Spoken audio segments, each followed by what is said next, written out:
हाय दोस्तों। देखिए, मैं आपको इस वीक में एक स्टोरी और लेके आया हूँ जो मेरी डायरी से मेरे स्टोरी है। मेरी स्टोरी जो कि मैं आपको हर बार एक न एक स्टोरी कुछ ना कुछ नया बताता रहता हूँ। आप उसको स्टोरी समझते हैं या रियल लाइफ समझते हैं, वो आपके सोचने और समझने पे डिपेंड करता है कि आप मेरी उन कहानियों को या मेरी उन स्टोरियों को जो मैं बताता हूँ वो रियलिटी है। आज की दुनिया में जो रियलिटी है वो क्या होती है, और रियल थिंग जो है वो जो मैं बताता हूँ वो ऑलमोस्ट सभी के लाइफ में थोड़ा कहीं ना कहीं मिलता जुलता रहता है। तो आज की जो मेरी स्टोरी है वो है माँ बाप। तो माँ बाप क्या है और क्या मायने हैं हमारे लाइफ में, हमारी ज़िंदगी में, वो हम आप कभी नहीं समझ सकते हैं। और ना उन चीज़ों को हम कभी जान सकते हैं कि माँ बाप हमारे लिए क्या है और कैसे हैं, क्या करते हैं। लेकिन माँ बाप का साया भी हमारी ज़िंदगी में बहुत बड़ा काम करता है। अगर आप कहीं मुसीबत में फंसता है या कहीं कोई तकलीफ़ होती है तो आपके सर पर अगर आपके ऊपर माँ बाप का हाथ है तो आप कभी घबराता नहीं है, आप कभी डरता नहीं है कोई काम करने से, क्योंकि आपको लगता है कि मेरे पीछे मेरा माँ खड़ा है, मेरी माँ खड़ी है, मेरा बाप खड़ा हुआ है, तो वो काम को बहुत ही आसानी से कर लेता है। लेकिन जिनके सर पे माँ बाप का हाथ नहीं होता, क्या वो आगे नहीं बढ़ते हैं? बढ़ते हैं, लेकिन उनकी तकलीफ़ें, उनकी परेशानी, उनके साथ में कोई नहीं होता है खड़ा होने वाला। कि उनको भी ये सोचने का कभी मौका नहीं मिलता कि मेरे पीछे मेरे माँ का हाथ है, मेरे बाप का हाथ है।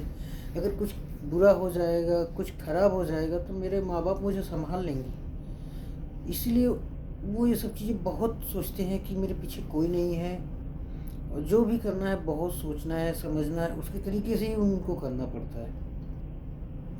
और जो इन सारी चीज़ों को छोड़ समझ लेता है, सोच लेता है कि मेरे माँ बाप ने क्या किया, और जो कि पूरे लाइफ जो माँ बाप जीते हैं ना, आपके लिए, हमारे लिए, हमारे बच्चों के लिए, हम भी अपने बच्चों के लिए ही जिएगा आगे चल के।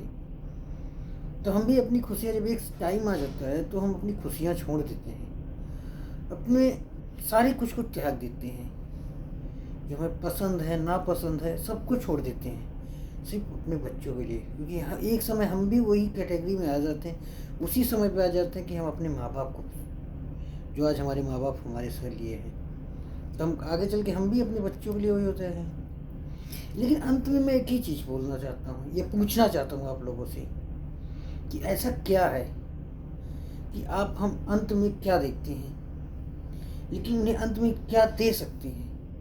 क्या हमारी जवाबदारी है कि हम अपने माँ बाप को अंत में बेसहारा लाचारी दे दें? नहीं ना। तो दुनिया में ऐसा क्यों होता है कि ओल्ड एज होम में माँ बाप को भेजा जाता है, जिन्होंने आपको उंगली पकड़कर, हाथ पकड़कर आपको इस मंजिल तक पहुँचाया, आप उनको लास्ट में ओल्ड एज होम भेज रहे हैं? ये सही तो नहीं है ना। अगर यही मायने हैं तो क्या आपकी ज़िंदगी की कोई वैल्यू नहीं है? माँ बाप की कोई इज्जत नहीं है? आप खुद सोचिए कि आपने क्या किया और कैसे किया। आज अगर हम करेंगे अपने माँ बाप के साथ में, तो आगे आपके साथ में आपके बच्चे भी करेंगे ना, क्योंकि वो ही आपको ही देख के आगे बढ़ रहे हैं। तो प्लीज़ आप मेरी स्टोरी समझिए या कुछ भी समझिए, या मोटिवेशन का वर्डिंग समझ लीजिए, लेकिन मैं कोई मोटिवेशन स्पीकर नहीं हूँ। बस मैं एक स्टोरी जो मेरे मन में आता है मैं लिखता हूँ, लिख के उसको अपने तरीके से आप लोगों को बताता हूँ। तो ताकि मेरे चैनल पे आप लोग मेरी बातों को सुने, समझें, और मुझे लाइक शेयर सब्सक्राइब करें, व्यूज़ दें, ताकि मैं अपनी वीडियो को अच्छे से अच्छा कमेंट देंगे और अच्छा बनाने की कोशिश करूँगा। Thank you guys.